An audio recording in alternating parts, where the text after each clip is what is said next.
Maintain 2000, I got you loud and clear.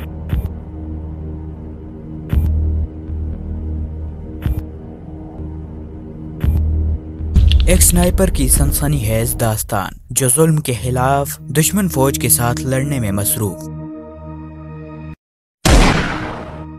دوستو، کہانی کو شروع کرنے سے پہلے اگر آپ نے ہمارے چینل کو سبسکرائب نہیں کیا تو ابھی ہمارے چینل کو سبسکرائب کرتے ہوئے ساتھ میں موجود بیل آئیکن کو دبا کر آل نوٹیفیکیشن لازمی سلیکٹ کر لیں تاکہ ہماری ہر نئی ویڈیو آپ تک آسانی سے پہنچ جائے، اور ویڈیو پسند آ جانے کی صورت میں ویڈیو کو لائک، کمنٹ اور شیئر کرنا نہ بھولیے گا۔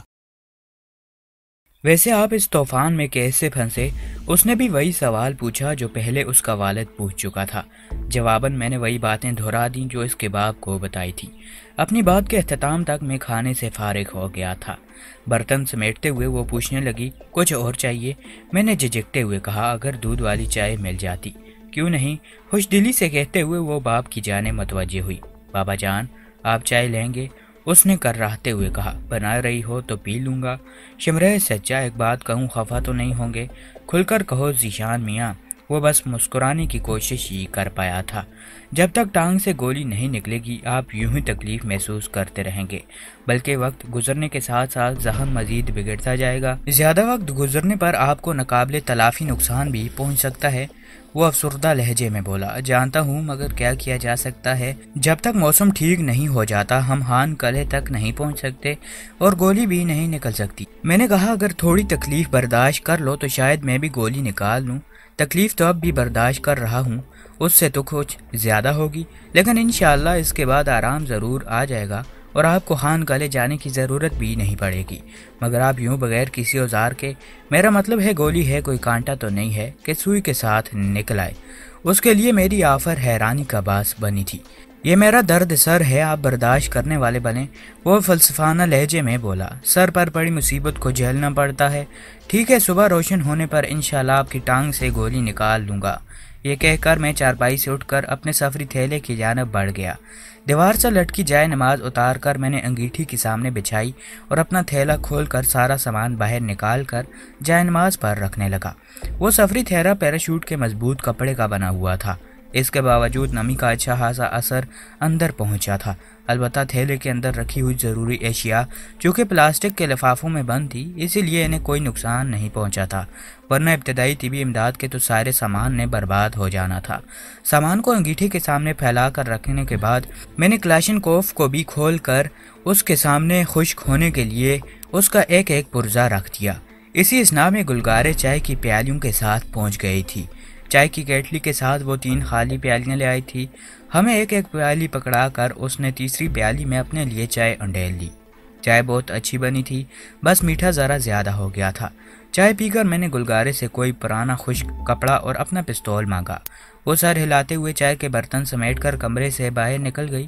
اس کی آمد پر ایک پرانی زنانہ قمیض اور گلاک نائٹن کے ساتھ ہوئی تھی۔ اس کے ہاتھ میں پرانا کپڑا لے کر میں نے کلاشنکوف اور پستول کے پرزوں کو اچھی طرح خشک کیا، دونوں ہتھیاروں کے میگزینوں سے گولیاں نکال کر انہیں بھی خشک کیا اور تمام سامان کو انگیٹھی کے سامنے مزید خشک ہونے کے لیے رکھ کر رضائی میں گھس گیا۔ گلگارے کافی دیر سے اپنے کمرے کی طرف چلی گئی تھی۔ شمریز خان بھی اونگ رہا تھا۔ میری بھی آنکھیں بند ہونے لگی تھیں۔ رات کے 2 بج رہے تھے۔ میرے پاس آرام کرنے کے لیے 4 ساڑھے 4 گھنٹے موجود تھے۔ طلوع آفتاب کہیں 6:45 بجے ہوتا تھا۔ اگلے دن موسم کی صورتحال برقرار رہی۔ نماز پڑھ کر میں دوبارہ لیٹ گیا تھا۔ تھوڑی دیر بعد میرے لیے رنڑا ناشتہ لے کر آئی تھی۔ وہ 14 سال کی تھی، مگر اچھی صحت کی وجہ سے دیکھنے میں کچھ بڑی ہی لگ رہی تھی۔ اس کے معصوم چہرے پر کئی سوالات مچر رہے تھے۔ ناشتہ میرے سامنے رکھ کر اس نے خالی چارپائی پر نشست سنبھال لی۔ اسی وقت اس سے چھوٹا بھائی سمر خان بھی وہاں پہنچ گیا۔ شرماتے ہوئے اس نے مجھ سے ہاتھ ملایا اور بہن کے ساتھ ہی بیٹھ گیا۔ تو آپ کا نام سمر خان ہے؟ انہیں مانوس کرنے کے لیے میں نے خود ہی گفتگو کی ابتدا کی تھی۔ جی لالا، اس نے اس بات میں سر ہلایا۔ اسکول پڑھتے ہو؟ وہ معصومانہ انداز میں بولا۔ یہاں پر اسکول ہے ہی نہیں، البتہ مولوی صاحب سے قرآن پاک پڑھنے چلا جاتا ہوں۔ میں نے پوچھا، کہاں جاتے ہو؟ یہیں اپنے گاؤں میں۔ کیا یہاں اور بھی گھر ہیں؟ سمر خان کے بجائے اس کا باپ شمریز جواب دیتے ہوئے بولا۔